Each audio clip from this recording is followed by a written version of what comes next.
बोलिए सरस्वती मैया की।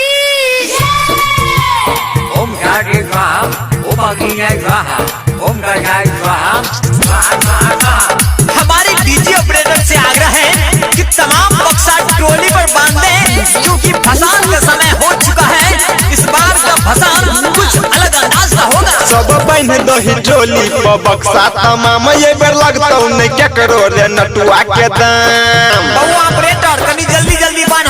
सब बहन दही टोली पर बक्सा तमाम ये बेर लगता नहीं क्या करो रे नटुआ के दाम। हिला दो, हिला दो। पूजा करा के घर पर नहीं जाई देवई रे। पूजा करा के घर पर नहीं जाई देवई रे।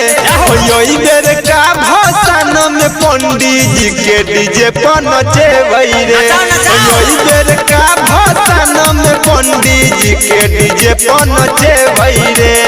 हाँ समझ गया ना भाई, इस बार का भसान पूरा धूमधाम से होगा और पंडित जी के साथ में ठाकुर भी नाचेगा और कोई भी बचना नहीं चाहिए। एक राया के डांसर हेतै फेल रे, रखी है भर जनरेटर में तेल रे।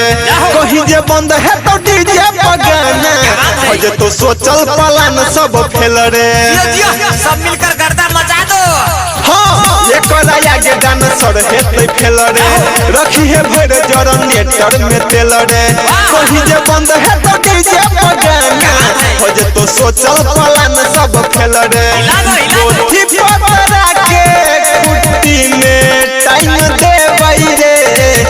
पोथी पतरा के कुट्टी में टाइम देवई रे। यही बेर का भसान में पंडित जी के डीजे पर नचेवई रे। यही बेर का भसान में पंडित जी के डीजे पर नचेवई रे। जबरदस्ती मत करो, हम नाचने के लिए तैयार है।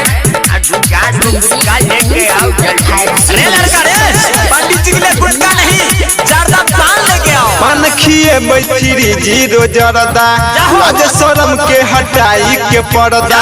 जीवछ सिंह के गाना बजा के उड़े उड़े भाई भसान में गरदा। रे अभी से जीवा सिंह का गाना बजने दो। पान खिए बैठिरी जीरो जरदा, आज शर्म के हटाई के पर्दा। रवि मुकेश के गाना बजा के उड़े उड़े भाई भसान में गरदा। पीछा से जाके घड़िया के खींच देवई रे। पीछा से जाके घड़िया के खींच देवई रे। यही बेर का भसान में पंडित जी के डीजे पर नचेवई रे।